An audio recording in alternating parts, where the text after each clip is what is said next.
maka firman yang ditaburkan itu akan jatuh di tanah yang subur, bertumbuh, berbuah, berakar, sehingga iman kami semakin dikuatkan, hidup kami semakin diubahkan, pikiran kami semakin diselaraskan dengan apa yang Tuhan mau di dalam hidup kami. Dan semakin hari hidup kami semakin mencerminkan Kristus. Kami bisa bekerja sama, bersinergi dengan orang-orang di sekitar kami yang tanpa kebetulan Tuhan taruh di dalam hidup kami. Terima kasih Tuhan, kami tiba di sesi pemberitaan firman-Mu, dan kami percaya Roh Kudus akan tetap berkarya, mengubah hidup kami, mengubah hati kami. Dalam nama Yesus kami menantikan lawatan Tuhan. Hanya di dalam nama Yesus kami berdoa dan bersyukur. Amin. Bapak Ibu boleh lambaikan tangan dulu ke kiri kanan. Ya, mungkin tadi belum dilambai-lambai. Kita punya jemaat-jemaat kecil juga yang lucu. Silakan duduk Bapak Ibu Saudara. Senang sekali bisa bertemu lagi dengan Bapak Ibu di tempat ini. Kita baru 3 kali ya ibadah sore begitu ya. Senang sekali juga bisa menikmati kembali pelayanan para pelayan yang di sore hari begitu ya. Sesuai dengan tema Gereja Bethel Indonesia, kita masih membahas tentang relasi yang sehat dengan sesama pada bulan ini. Dan minggu ini kita belajar bagaimana kita bisa bekerja sama dengan orang lain, bersinergi dengan orang lain. Suatu hari Bapak Ibu Saudara, seorang pendeta sedang mempersiapkan khotbah untuk hari Minggu, seperti yang tentunya saya dan PDP PAU tadi pagi khotbah lakukan beberapa hari sebelumnya. Nah, khotbah pendeta ini pada waktu itu temanya adalah pencurahan Roh Kudus, gitu ya. Dan dia ingin memberikan yang terbaik buat Tuhan, sehingga dia punya ide bagaimana memperagakan pencurahan Roh Kudus kepada jemaat. Selama ini mungkin dia berpikir jemaat cuma mendengar, jemaat cuma tahu, tapi nggak pernah lihat seperti apa sih pencurahan Roh Kudus, cuma lihat gambarnya. Kemudian beberapa hari sebelum hari Minggu, dia taruh seekor burung merpati dengan kandangnya di atas gereja. Jadi rupanya dia taruh nih di apa ini namanya, langit-langit begitu ya, dia taruh di langit-langit burung merpati. Dan kemudian pada hari Minggu dia pesan kepada salah satu pengerjanya, nanti kalau kamu naik ke atas pas jam khotbah, lalu kemudian kalau saya bilang, maka turunlah Roh Kudus, tolong burung merpatinya tuh dilepasin ke ruang ibadah. Jadi ada dramatisasi ceritanya begitu kan. Ya, ngerti ya? Ngerti, paham? Iya Pak, paham. Naiklah tuh si pengerja ke atas. Ternyata Bapak Ibu Saudara, waktu dia naik ke atas, burung merpatinya nggak ada, kandangnya udah rusak. Ternyata dimakan kucing itu burung. Tapi kan udah jam ibadah, udah jam khotbah, dia nggak bisa lagi bilang ke bawah kan. Wah, pendeta udah naik ke mimbar dengan penuh semangat dia berkhotbah. Lalu kemudian tibalah satu kali dia mengucapkan kodenya, maka turunlah Roh Kudus. Tidak terjadi apa-apa. Dia ngomong lagi, dia mundur sedikit, dia bilang, maka turunlah Roh Kudus. Sambil ngelawak ke atas, psst, psst, gitu kan. 3 kalinya dia ngomong lagi, maka turunlah Roh Kudus. Kemudian ada suara, maaf Pak Pendeta, Roh Kudusnya udah dimakan kucing, katanya begitu. Jemaat semuanya tertawa Bapak Ibu Saudara seperti kita saat ini. Nah, ya udah pendeta sempat terbengong sesaat, kemudian dia melanjutkan khotbahnya. Tetapi yang mendasari dia melakukan hal itu adalah karena dia pengen memberikan yang terbaik di dalam pelayanannya. Seperti juga kita semua yang ada saat ini, kita semua juga yang terlibat dengan pelayanan. Kita pasti punya ide, kita punya waktu, kita punya daya, kita punya keinginan, kita punya niat, kita punya tekad untuk melakukan yang terbaik yang bisa kita lakukan. Tadi Alan, song leader kita, dia bilang, Tuhan, kami bisa bersyukur karena kami masih bisa bernafas. Kami bisa punya kesempatan untuk melayani Tuhan. Kerinduan untuk memberikan pelayanan yang terbaik itulah yang membuat si pendeta merealisasikan idenya dengan seekor burung merpati, walaupun tidak berjalan mulus karena dimakan oleh kucing begitu ya. Nah, tentunya kita semua juga punya keinginan yang sama. Walaupun kadang-kadang niat kita, tekad kita, rencana kita itu tidak berjalan dengan mulus sesuai dengan apa yang kita mau. Tapi Tuhan melihat hati kita. Dalam Kisah Rasul 6 ayat 1 sampai yang ke-7, yuk kita lihat. Kisah Rasul 6 ayat 1 sampai 7. Para rasul pun punya niat yang sama, punya kerinduan yang sama, punya keinginan yang sama. Mereka ingin melayani jemaat Tuhan dengan sebaik-baiknya. Mereka ingin memberikan yang terbaik kepada Tuhan dengan melayani jemaat Tuhan sebaik-baiknya. Tapi ternyata ada masalah. Ya iyalah, namanya hidup gitu kan. Banyak tantangan gitu, banyak masalah. Ketika beberapa orang merasa bahwa pelayanan rasul-rasul itu kurang. Kan kamu begitu ya Bapak Ibu Saudara? Apapun yang kita lakukan selalu ada like dan dislike. Ada pujian dan komplainan. Ada yang suka dan tidak suka. Ada yang pro dan kontra. Nah ini juga rasul-rasul berusaha memberikan yang terbaik, tapi tetap aja dia merasa kurang diperhatikan lah, kurang adil lah, kurang disalamin lah, dan seterusnya. Kita lihat Kisah Rasul 6 ayat yang pertama. Boleh saya minta tolong Bapak Raymond untuk membacakan bagi kita semua. Kisah Rasul ayat pasal 6 ayat 1. Pada masa itu, ketika jumlah murid makin bertambah, timbullah sungut-sungut di antara orang-orang Yahudi yang berbahasa Yunani terhadap orang-orang Ibrani, karena pembagian kepada janda-janda mereka diabaikan dalam pelayanan sehari-hari. Iya, terima kasih. Nah, tetap aja ada orang merasa saya nggak diperhatikan, saya kok nggak dibesuk, saya kok nggak kebagian, saya kok nggak didoakan, nama saya kok nggak disebut.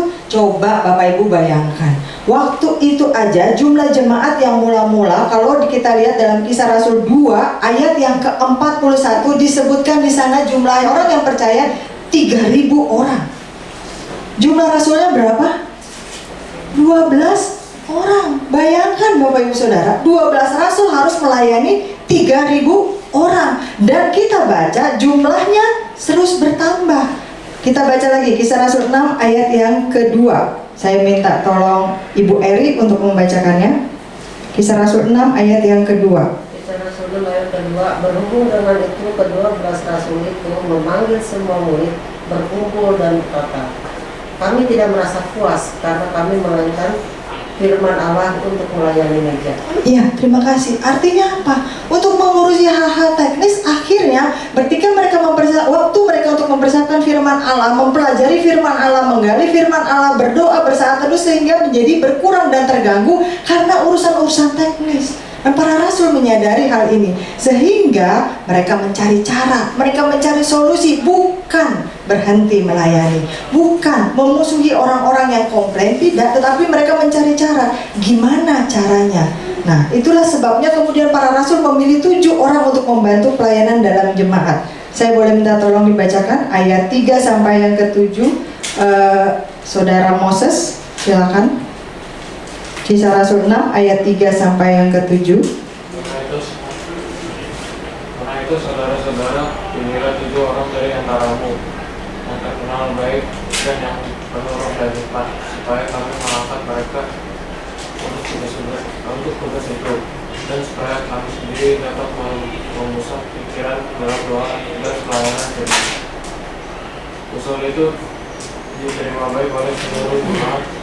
Lalu mereka memilih Stefanus, seorang yang penuh iman dan Roh Kudus, dan Filipus, Prokorus, Nikanon, Timon, Parmenas, dan Nikolaus, seorang penganut agama Yahudi dan Antioquia.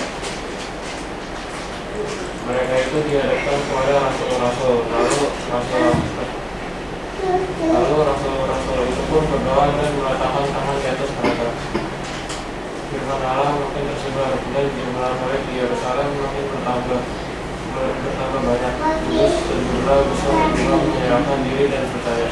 Iya, terima kasih. Nah, seperti tadi saya katakan, tentunya kita punya kerinduan yang sama seperti rasul-rasul. Rasul-rasul punya kerinduan melayani sebaik-baiknya. Mereka terbentur dengan masalah. Mereka menemukan solusi dan berusaha mengatasi masalah itu dengan bekerja sama. Karena mereka tahu 12 rasul tidak mungkin menangani 3.000 orang percaya dan masih terus bertambah. Sehingga daripada tidak maksimal, mereka harus bersinergi. Mereka harus bekerja sama. Nah, seringkali kerinduan kita untuk terjun di dalam pelayanan di tengah jemaat Tuhan itu terbentur dengan hal-hal yang kita sendiri khawatirkan, Bapak Ibu Saudara. Aduh, saya ini orangnya sibuk ya, nanti kalau nggak bisa ini, nggak bisa itu gimana? Aduh, saya ini masih penuh dosa ya. Aduh, saya ini belum tahu banyak Alkitab ya. Aduh, saya ini begitu. Sehingga lalu kita memutuskan ketika ada masalah, aduh jangan dulu deh pelayanan, nanti aja kalau udah kudus. Aduh, nanti dulu deh. Jangan lupa Bapak Ibu Saudara, waktu kita hidup di dunia ini terbatas. Nah, apa yang harus kita lakukan adalah kita harus jalan terus sambil berproses, sambil belajar. Kenapa? Karena dengan bekerja sama kita bisa melakukan lebih banyak dari apa yang bisa kita lakukan sendiri. Bapak Ibu Saudara bisa melihat sendiri contohnya tadi di sini. Kita punya pemain keyboard, kita punya bassis, kita punya drummer, kita punya singer dan song leader. Coba bayangkan kalau misalnya semua dilakukan oleh satu orang. Bisa nggak? Mungkin bisa. Mungkin saja bisa dengan satu keyboard yang ada iringannya. Tapi apakah maksimal seperti satu tim ini melayani? Pasti hasilnya berbeda. Tapi karena mereka bekerja sama, sehingga pujian dan penyembahan yang tadi kita rasakan bisa begitu semangat. Karena apa? Karena kerja sama. Ada orang-orang yang mau merendahkan hati, ada orang-orang yang mau bersinergi satu sama lainnya. Yang satu tidak merasa minta, aduh nanti aja deh pelayanannya, kamu aja dulu. Enggak. Karena apa? Karena mereka tahu kalau mereka bekerja sama, mereka bisa menampilkan yang lebih baik. Coba Bapak Ibu Saudara lihat bagaimana olahraga sepak bola, tim sepak bola, tim basket, voli atau olahraga beregu lainnya. Bagus atau tidaknya tim tersebut bukan hanya tergantung kepada satu atau dua orang pemain saja. Ya, betul ada pemain intinya, betul ada pemain yang diutamakan, betul ada pemain yang dijadikan jagoan, betul. Tetapi walaupun mereka dijadikan jagoan, pemain kunci itu sangat menentukan. Tapi kalau tidak ada kerjasama, tidak ada sinergi dengan pemain yang lain, pasti hasilnya juga tidak akan maksimal, Bapak Ibu Saudara. Bahkan kalau di dalam olahraga, dukungan atau support dari penonton itu juga berarti. Ada keluarga yang datang, ada teman yang datang, supporter yang luar biasa, itu juga menambah tenaga, nyawa tambahan bagi tim tersebut. Nah, itu semuanya satu kesatuan, satu unit yang menjadi keberhasilan bagi tim tersebut. Contohnya ada nggak di Alkitab? Ada, yuk kita lihat. Keluaran 17 ayat 8 sampai yang ke-16. Ini kisah bagaimana waktu itu bangsa Israel baru keluar dari tanah Mesir dan mereka akan berperang dengan bangsa Amalek. Ini peperangan pertama kali mereka. Keluaran 17 ayat 8 sampai yang ke-16. Saya akan bacakan ayat 8, Bapak Ibu bisa sambung ayat 9 dan seterusnya kita akan bergantian. Sampai ayat yang ke-16 kita akan baca bersama-sama. Keluaran 17 ayat yang ke-8 saya akan mulai. Lalu datanglah orang Amalek dan berperang melawan orang Israel di Rafidim. Silakan. Musa berkata kepada Yosua, "Pilihlah orang-orang dari kita, lalu berperang melawan orang Amalek. Besok aku akan berdiri di puncak bukit itu dengan beberapa kota di tanganku." Lalu Yosua melakukan seperti yang dikatakan Musa kepadanya dan berperang melawan orang Amalek. Tetapi Musa, Harun, dan Hur telah naik ke puncak bukit. Dan terjadilah apabila Musa mengatakannya lebih kuat dari Israel, tetapi apabila ia menurunkan tangannya lebih kuat Amalek. Maka penatlah tangan Musa. Sebab itu mereka mengambil sebuah batu, diletakkanlah di bawahnya supaya ia duduk di atasnya. Harun dan Hur menopang kedua belah tangannya, seorang di sisi yang satu, seorang di sisi yang lain, sehingga tangannya tidak bergerak sampai matahari terbenam. Demikianlah Yosua mengalahkan Amalek dan rakyatnya dengan mata terang. Kemudian berfirmanlah Tuhan kepada Musa, tuliskanlah semuanya ini dalam sebuah kitab sebagai tanda peringatan, dan ingatkanlah ke telinga Yosua bahwa aku akan menghapuskan sama sekali ingatan kepada Amalek dari kolong langit. Lalu Musa mendirikan sebuah mesbah dan rumah lainnya, Tuhanlah kami bagiku. Ayat 16 bersama-sama. Ia berkata, tangan di atas panji-panji Tuhan, Tuhan berperang melawan Amalek turun-temurun. Nah, terima kasih Bapak Ibu Saudara. Amalek ini ini adalah bangsa pertama yang diperangi oleh bangsa Israel ketika mereka berjalan di padang gurun. Nah sebenarnya kalau kita lihat bangsa Amalek ini sebenarnya masih ada keturunan atau saudara-saudara dengan bangsa Israel, karena mereka adalah keturunan dari Esau. Nah bangsa Israel keturunan dari siapa Bapak Ibu? Dari Ishak begitu ya, yang satu Esau, dari Yakub, yang satu Esau, yang satu Yakub. Nah, jadi masih ada hubungan darah. Tetapi di Rafidim, sesudah peristiwa umat Israel memberontak dan bersungut-sungut soal air, datanglah bangsa Israel menyerang. Justru mereka lagi repot, mereka nggak punya air. Kalau Bapak Ibu Saudara baca di perikop atasnya, mereka lagi kekurangan air. Si bangsa Amalek ini bukannya menolong, mereka malah ngerepotin. Mereka malah datang menyerang dan akhirnya mereka berperang. Nah satu masalah, air sudah selesai. Tuhan memberikan mujizat dengan gunung batu yang bisa mengeluarkan air. Semua bisa minum, cuci muka mungkin, semua bisa mau dipuaskan dengan air. Tapi ada lagi masalah dari luar. Hidup kita selalu penuh dengan masalah. Satu masalah selesai, datang lagi satu masalah. Tetapi selama Tuhan beserta dengan kita, setiap masalah pasti bisa kita lewati. Amin. Nah, tidak jauh-jauh Bapak Ibu Saudara, masalah yang kemudian datangnya bukan dari orang lain, dari saudara sendiri. Amalek ini, bukankah dalam hidup kita juga seperti itu? Bukan dari orang yang jauh, tapi orang-orang yang dekat. Dan masalah seperti ini lebih menggerogoti energi kita. Menghadapi peperangan bangsa Amalek, Musa memberikan arahan yang jelas kepada bangsa Israel. Sebagai pemimpin, dia harus tegas dan jelas. Ada satu tujuan yang hendak dicapai bersama, yaitu menang atas bangsa Amalek. Itu aja, nggak butuh yang lain. Tujuannya cuma satu, dan ini tujuan yang dilaksanakan dengan satu hati. Kenapa? Karena kemenangan yang menjadi tujuan itu bukan hanya kemenangan Musa sebagai pemimpin, bukan hanya kemenangan Yosua sebagai panglima perang, bukan hanya kemenangan Harun sebagai imam di bangsa Israel, tetapi menjadi kerinduan seluruh bangsa Israel, menjadi masalah seluruh bangsa Israel, sehingga mereka menyatukan hati harus menang.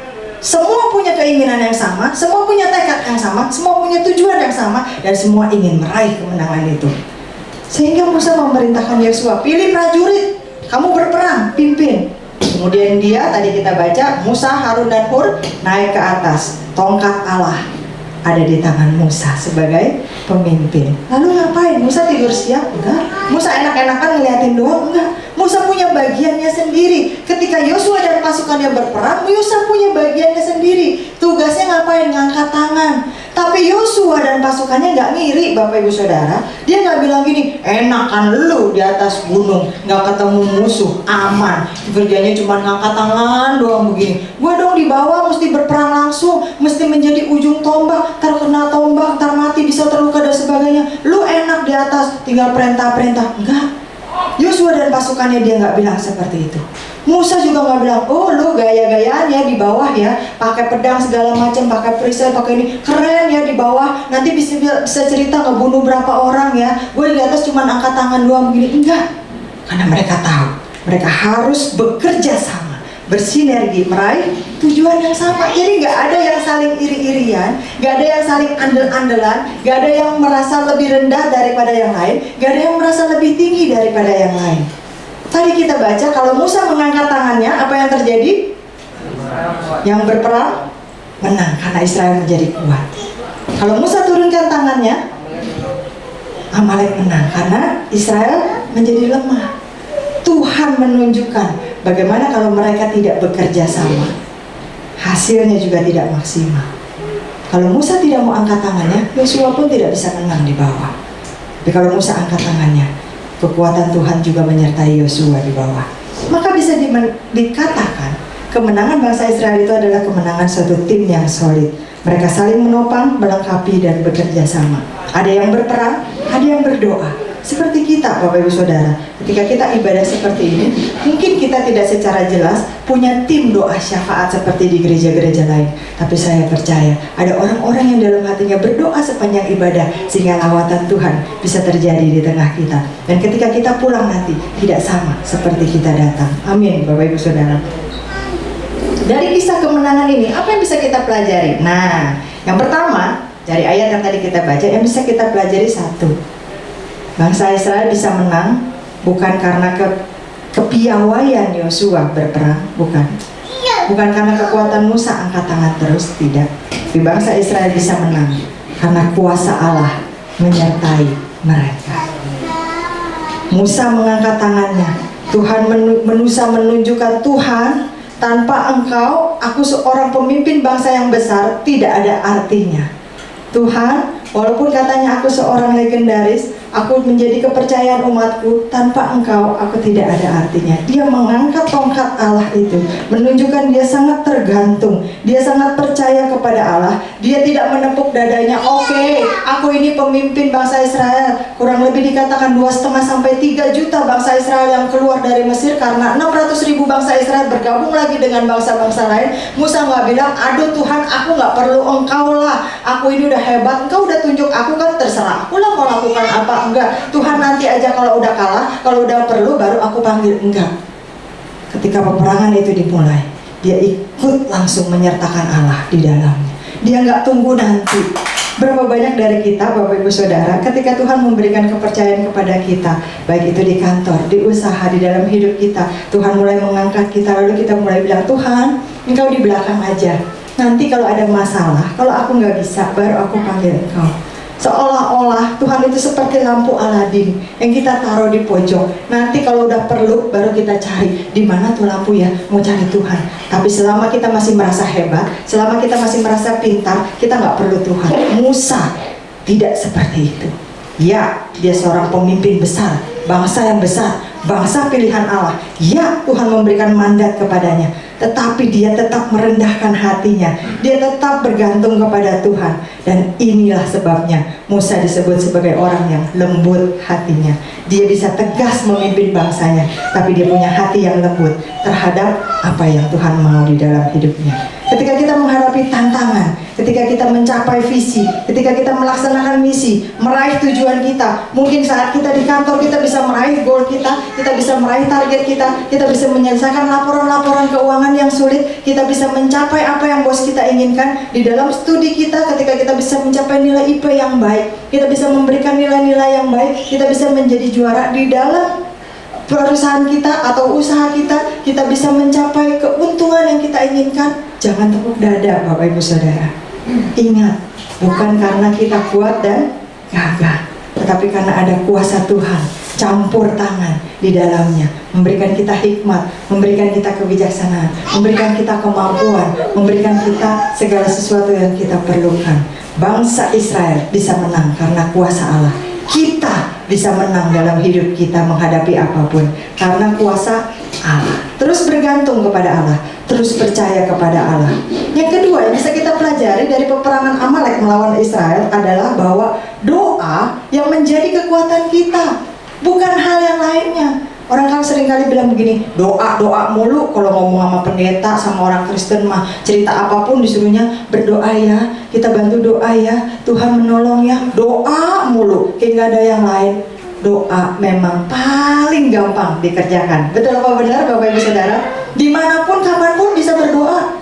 Saat ini juga Bapak Ibu Saudara bisa berdoa, Tuhan tolong supaya khotbahnya cepetan, jangan kelamaan gitu kan. Bisa berdoa begitu, bisa. Waktu kita lagi nyetir kita bisa berdoa, nggak perlu tutup mata dulu, nyampainya nanti ke tempat lain gitu, langsung ke dunia lain. Kita bisa berdoa, Tuhan tolong dong tuh kayaknya di depan kok pengamennya agresif banget gitu ya, ketok-ketok kaca deket-deket, saya sendirian lagi nih perempuan, tolong dong, nggak perlu tutup mata, kita bisa berdoa. Tuhan saya mau naik angkutan umum, tolong dong Tuhan lindungi, kasih yang cepat bisnya datang, atau kasih yang aman biar saya bisa tiba dengan selamat. Kita bisa berdoa kapan saja, di mana saja. Paling gampang berdoa.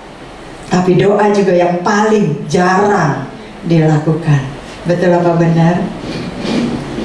Langsung pada nunduk semuanya. Betul kali ya, udah ketahuan nih gue gitu kan. Kenapa? Karena apa? Kita seringkali meremehkan sesuatu yang gampang. Gampang, tar aja lah. Padahal Tuhan bilang di mana saja kita bisa berdoa, tinggal ngomong. Dan Alkitab bilang tetaplah berdoa, tapi paling jarang kita lakukan. Coba kita lihat tadi ayatnya, ketika Musa berhenti berdoa, ketika Musa menurunkan tangannya, apa yang terjadi? Berhenti juga kuasa Tuhan pada Israel. Mari kita bayangkan hal itu terjadi di dalam hidup kita Bapak Ibu Saudara. Ketika kita berhenti berdoa, apa yang kita alami? Masih kuatkah kita? Masih tegarkah kita? Almarhum Pendeta Ishak Liu berkata, banyak doa, banyak berkat. Sedikit doa, sedikit berkat. Tidak berdoa, tidak ada berkat. Tuhan pernah paksa kita berdoa? Tidak pernah. Kita berdoa ada kekuatan Tuhan. Kita berdoa ada penyertaan Tuhan. Kita tidak berdoa, disilahkan jalan sendiri dengan kekuatan kita. Yang pasti kita tidak akan kuat menghadapi masalah. Jangan ingat Tuhan, jangan berdoa sama Tuhan cuma waktu kita sakit, waktu kita bokek, waktu kita dilanda masalah. Jangan. Bina relasi dengan Tuhan, punya hubungan yang sehat dengan Tuhan. Coba Bapak Ibu Saudara, kalau punya anak yang nyamperin ke papa mamanya, yang ngajak ngomong papa mama cuma waktu ada maunya doang, enak nggak kayak gitu? Jesse umur berapa ya, Len? 10. Udah bisa punya keinginan ya? Udah pengen minta ya? Coba kalau tiap hari misalnya Jesse di kamar mulu, sekolah online mulu misalnya gitu ya, terus keluar cuman waktu mau makan, habis itu masuk lagi ke kamar. Kalau ditanyain misalnya nggak mau jawab atau jawabnya asal-asalan, kecuali minta pulsa atau minta sesuatu, minta jalan-jalan, selebihnya dia ada di kamar, nggak mau ngomong sama papa mamanya. Kira-kira enak nggak relasinya? Pasti nggak enak. Orang tua juga kesel kan, ini ngapain sih di kamar mulu, kalau ada maunya aja baru keluar, kalau ada permintaan baru keluar. Bayangkan hubungan kita dengan Tuhan, Bapak Ibu Saudara. Ya kan Alkitab bilang suruh minta, betul, tapi Alkitab juga mengajar kita harus punya hubungan yang baik dengan Bapa di surga. Jangan hanya ketika kita butuh baru kita berdoa, jangan hanya ketika kita dalam masalah baru kita berdoa. Ibarat bangsa Israel yang sedang berjalan di padang gurun. Setiap hari, setiap saat dalam hidup kita menghadapi persoalan silih berganti. Bahkan kadang-kadang persoalan itu berbarengan. Di dalam keluarga, di dalam perusahaan, di dalam usaha, di dalam studi, semuanya ada masalah. Dari luar, dari dalam. Selama hidup kita terus berperang melawan masalah, melawan tantangan, sakit penyakit, bahkan melawan dosa. Oleh karena itu satu-satunya yang bisa kita lakukan apa? Berdoa, mendekatkan diri kepada Tuhan, bukan yang lain. Karena melalui doa kita bisa kuat. Melalui doa iman kita dikuatkan. Melalui doa ketaatan kita bisa diproses oleh Tuhan. Satu-satunya harapan kita untuk menang hanyalah kalau kita terus-menerus mendekat kepada Tuhan melalui Kristus. Supaya apa? Supaya seperti bangsa Israel tadi, kuasa Allah turun bagi mereka dan mereka bisa menang di dalam perang. Jika Allah di pihak kita, siapakah lawan kita? Yang ketiga, Bapak Ibu Saudara, apa yang bisa kita pelajari dari pelajaran Amalek melawan bangsa Israel? Tuhan memanggil kita untuk menjadi rekan sekerjanya. Pernah nggak kita bayangkan Tuhan itu bisa loh melakukan semuanya sendiri? Pernah nggak kita bayangkan? Atau pernah nggak kita renungkan hal ini? Tuhan menciptakan bumi dengan segala isinya, ngajak siapa? Ngajak kita? Enggak, orang kita belum diciptain. Dia kerjakan semuanya sendiri. Dari kapan? Dari nol. Dia menciptakan langit, bumi, terang, gelap, binatang darat, laut, udara, air. Dia menciptakan tumbuh-tumbuhan, semuanya sampai jadi ekosistemnya, habitatnya, tempat yang nyaman. Baru dia menciptakan kita manusia di sana. Tuhan bisa melakukan apapun sendiri tanpa kita. Bisa.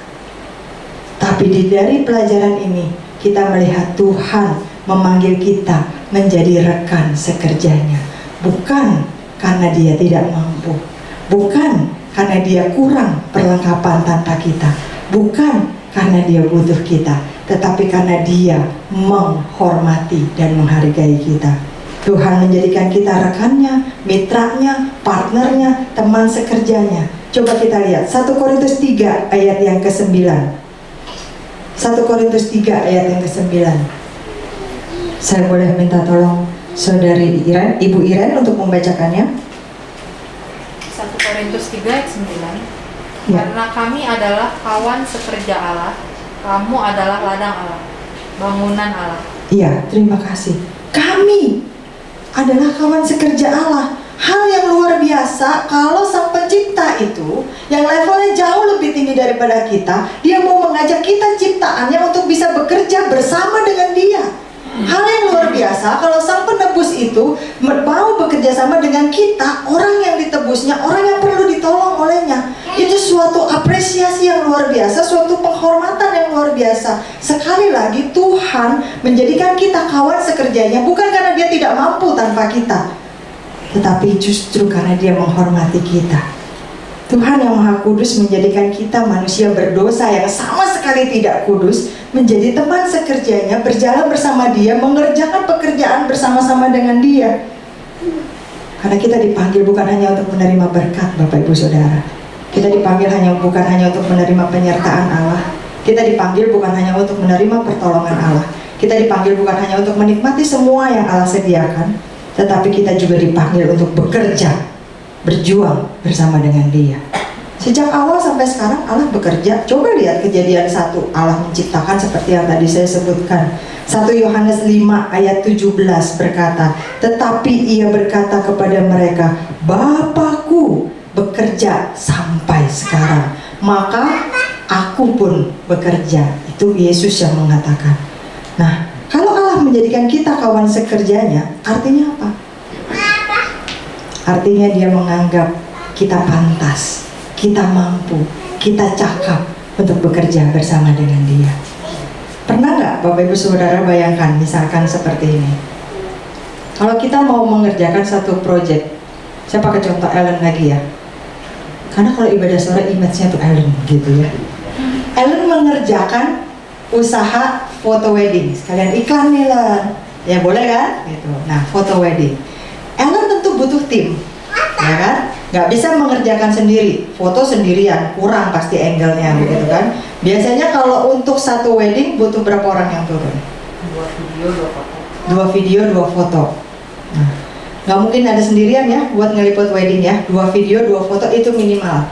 Untuk proses pengeditan dan segala macam sampai jadi 2 editor. Kalau sendirian lama ya. Nah, kira-kira ketika Ellen memilih timnya, Ellen akan bagaimana cara memilihnya? Apakah pilih sembarangan aja deh, siapa aja deh gue pilih deh, yang penting lu bisa ngedit kan, bisa ngedit ya udah, lu bisa foto kan, bisa foto, sembarangan aja deh. Atau Ellen akan pilih yang benar-benar kelihatan pekerjaannya bagus, editannya halus, angle fotonya menarik. Ya pasti foto deh. Nah, pasti akan dilihat dari pekerjaannya. Siapa yang pantas masuk ke dalam timnya dan bisa diajak bekerja sama, betul kan? Pernah nggak kita berpikir bahwa kehormatan itu Tuhan juga kerjakan di dalam diri kita, di dalam hidup kita? Dia nggak sembarangan pilih orang, tapi Dia pilih kita. Bisa nggak Dia pilih yang lain? Bisa. Bisa nggak Dia ciptakan makhluk lain untuk bekerja sama dengan Dia? Bisa. Tapi Dia pilih kita, Dia pilih saya, Bapak, Ibu, dan Saudara. Untuk apa? Untuk bekerja sama dengan Dia, melaksanakan tujuan sucinya, melaksanakan pekerjaan kudusnya. Tuhan bisa ciptakan makhluk kudus lainnya, bisa, tapi Dia pilih kita. Dan seringkali kita tidak menghargainya. Kita anggap biasa pelayanan di gereja, biasa gue jadi orang Kristen, dari lahir juga udah Kristen gue, biasa gue mah begini begitu. Kita anggap seolah-olah itu suatu hal yang biasa. Tapi harus kita ingat satu penghormatan kalau kita bisa menjadi rekan sekerja Allah, dan hargai itu di dalam hidup kita. Yang terakhir, Bapak Ibu Saudara, hal yang bisa kita pelajari tentang kerjasama dalam peperangan Amalek melawan Israel adalah bahwa pekerjaan Allah ini membutuhkan tim kerjasama yang erat, bukan kerjasama yang asal-asalan, bukan kerjasama yang mut-mutan, bukan, tapi kerjasama yang erat, yang kokoh, yang solid. Mari kita wujudkan kebersamaan yang kita bangun selama ini dengan mendatangkan kebaikan bagi kita, bukan sekedar asal-asalan. Bapak Ibu Saudara, gereja GBI Alberta tidak akan lengkap tanpa pengurus, tanpa para pelayan, tanpa Bapak Ibu Saudara, tanpa jemaat. Kita semua ada di tempat ini, bukan suatu kebetulan Bapak Ibu Saudara, tapi kita percaya ada rencana Tuhan yang indah menyatukan kita semua sebagai keluarga besar di tempat ini. Kita ada untuk saling melengkapi, untuk saling menopang. Ada Bapak Ibu Saudara yang bisa menyanyi. Ada Bapak Ibu Saudara yang bisa menyapu, dia menyapu. Ada Bapak Ibu Saudara yang bisa menyampaikan firman Tuhan, dia menyampaikan firman Tuhan. Ada Bapak Ibu Saudara yang tugasnya mendesain spanduk dan cetak spanduk, dia melakukan hal itu. Coba bayangkan kalau semuanya hanya bisa nyanyi, nggak ada yang bisa nyapu, nggak ada yang bisa ngepel, nggak ada yang bisa memperbaiki pompa air misalnya, atau nggak ada yang bisa menjaga parkiran di depan. Tapi kita semua ditempatkan Tuhan di tempat ini untuk saling melengkapi dan menopang. Supaya apa? Supaya pelayanan Tuhan di tempat ini bisa berjalan. Dan ini juga bisa kita aplikasikan di dalam studi kita. Ada teman-teman yang Tuhan taruh, teman-teman kuliah yang baik, yang bisa menopang kita. Saya termasuk orang yang paling males kalau disuruh nyatet, Bapak Ibu Saudara. Jadi saya duduk di dekat teman saya yang rajin banget nyatet, setiap titik koma dicatat begitu, udah kayak panitera atau apa gitu ya. Nanti selesai kelas, kerjaannya saya pinjam catatannya. Bukan buat disalin Bapak Ibu Saudara, percuma karena saya malas nyatet. Saya fotokopi. Kan cepat, zaman dulu kan handphone belum canggih, kalau sekarang malah lebih canggih lagi, saya foto gitu kan. Saya fotokopi, saya balikin. Jadi saya belajar dari fotokopiannya. Terus di kelas ngapain? Tidur? Enggak, saya dengerin dosen yang ngomong. Dengerin aja, nanti catatannya tinggal di fotokopi. Nah, itu bisa apa? Bisa ada kerjasamanya. Lalu kemudian kalau Tuhan lihat di dalam kantor kita, lihat ada nggak orang-orang yang Tuhan taruh untuk kita bekerja sama, saling melengkapi, saling menopang. Jangan lihat si A sebel, lihat si B enak, lihat si C diajakin berantem, lihat si D dimusuhin. Akhirnya apa? Kita tidak bisa bekerja sama. Pekerjaan Allah dimanapun Tuhan tempatkan kita membutuhkan tim yang erat, butuh kebersamaan. Kebersamaan itu butuh keterbukaan, keterbukaan butuh kepercayaan. Bapak Ibu Saudara suka nonton film-film tim SWAT misalnya, atau CSI atau apapun, bagaimana mereka bisa saling percaya satu sama lain, mempercayakan nyawa mereka, bergantungan di tali misalnya tim SAR gitu kan. Dengan apa? Satu sama lain. Kalau tanpa percaya, tim itu nggak akan jadi kuat. Wah, gue ditarik nih talinya nih, jangan-jangan dijatuhin nih, kemarin gue nggak traktir dia makan siang nih. Jangan, nggak akan berjalan dengan baik tim itu. Apalagi tim-tim yang bekerja secara taktis. Nah, kita bisa saling percaya, bekerja sama Bapak Ibu Saudara, dimanapun, bukan hanya di dalam pelayanan gereja. Saling mengisi, bukan menguras. Saling memberi, bukan hanya menerima. Saling mengasihi, bukan hanya menguasai. Kita butuh untuk berkarya bersama-sama. Karena sebagai orang Kristen, tugas kita tetap sama dimanapun, menjadi garam dan terang dunia. Ibu Teresa berkata, Anda bisa melakukan apa yang saya tidak bisa lakukan. Saya bisa melakukan apa yang Anda tidak bisa lakukan. Bersama-sama kita bisa melakukan hal-hal yang besar, mulai dari hal-hal yang kecil. Oleh karena itu Bapak Ibu Saudara dimanapun kita berada, yuk kita belajar bekerja sama dengan orang-orang di sekitar kita, bersinergi dengan orang-orang di sekitar kita. Karena pekerjaan Allah tidak terbatas di dalam lingkup gereja ini saja. Pekerjaan Allah tidak terbatas di dalam komunitas Kristen saja. Justru pekerjaan Allah itu harus menjangkau jaringan lebih luas di luar sana, di orang-orang yang belum percaya, di tempat kuliah kita, di tempat pekerjaan kita, di tempat usaha kita, dimanapun kita berada. Amin Bapak Ibu Saudara. Teladan yang baik telah kita saksikan bagaimana Amalek melawan Israel. Kita juga bisa melakukannya, diaplikasikan dalam berbagai sisi kehidupan kita. Mari kita sama-sama berdoa. Bapa di dalam surga, sore hari ini kami mengucap syukur kepadamu karena kami sudah diingatkan bahwa Tuhan menciptakan kami sebagai makhluk sosial. Tuhan tidak menciptakan kami sebagai makhluk individualis Tuhan. Kami harus bekerja sama dengan orang lain, kami harus bersinergi dengan orang lain, dan Tuhan juga sudah menempatkan orang-orang di sekitar kami yang bisa bekerja sama dengan kami. Bapa di dalam surga, ampuni kami Tuhan kalau selama ini kami terlalu egois, kami mungkin terus memikirkan pikiran dan perasaan kami sendiri, atau kami terlalu sering menepuk dada kami sendiri karena kami terlalu pede dengan diri kami. Hari ini Tuhan, kami belajar bahwa kami bisa menang melewati hari demi hari karena ada kuasa Allah di dalam diri kami. Kami percaya juga Tuhan bahwa doa yang menjadi kekuatan kami untuk kami bisa tetap tegak berdiri menjalani hari-hari kami, menghadapi berbagai kesulitan, tantangan, masalah, penyakit, sakit, penyakit, penderitaan apapun itu. Dan ketika kami berhenti berdoa, maka kami menjauh dari Tuhan. Tuhan ampuni kami juga kalau kami mungkin tidak sadar. Tuhan amat sangat begitu menghargai kami. Tuhan menganggap kami pantas untuk dijadikan rekan sekerja. Tuhan menganggap kami mampu untuk diajak bekerja bersama. Tuhan menganggap kami begitu hebat sehingga kami dimasukkan ke dalam tim kerjasamanya Tuhan.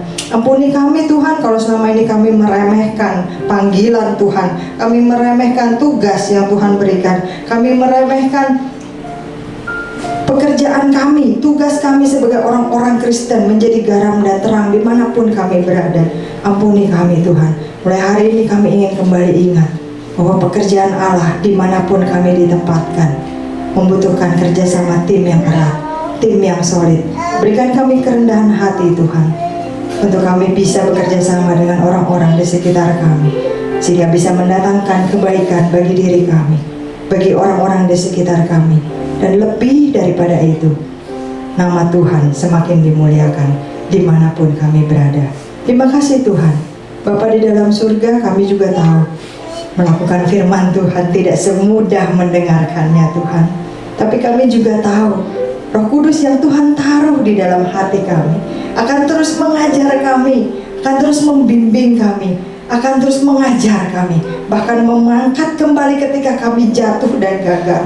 Sehingga kami hari demi hari terus dimampukan menjadi pelaku-pelaku firman yang baik, bukan hanya sekedar pendengar saja. Terima kasih Tuhan. Hanya di dalam nama Yesus kami berdoa dan bersyukur. Yang percaya bersama kita katakan amin. Saya kembali.